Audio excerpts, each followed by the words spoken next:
রাত্রে বৌদি যদি বলে আগের মতো তুমি ফুটবল খেলতে পারছো না, তাদের জন্য একটা উপায় আছে। তোমরা ঠিকভাবে কাজটা করলে তোমাদের আগের চাইতেও বেশি ভালোভাবে ফুটবল খেলতে পারবে। তাহলে উপায়টা জেনে নাও। উপায় তোমাদেরকে বলছি, এই যে হেলাংচার শাকটা, এই হেলাংচার শাকের গোড়াটা প্রতিদিন সকালবেলা খালি পেটে 2 চামচ করে খেতে পারলেই তোমার আগের চাইতেও বেশিক্ষণ ধরে ফুটবল খেলতে পারবে।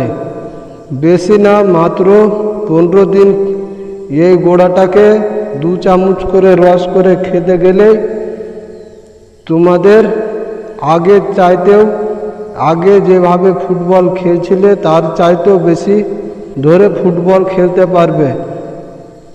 এই শাকটার নাম হলো হেলাংচার শাক। ভালো করে মনে রাখো, শাকটার নাম হলো হেলাংচার শাক।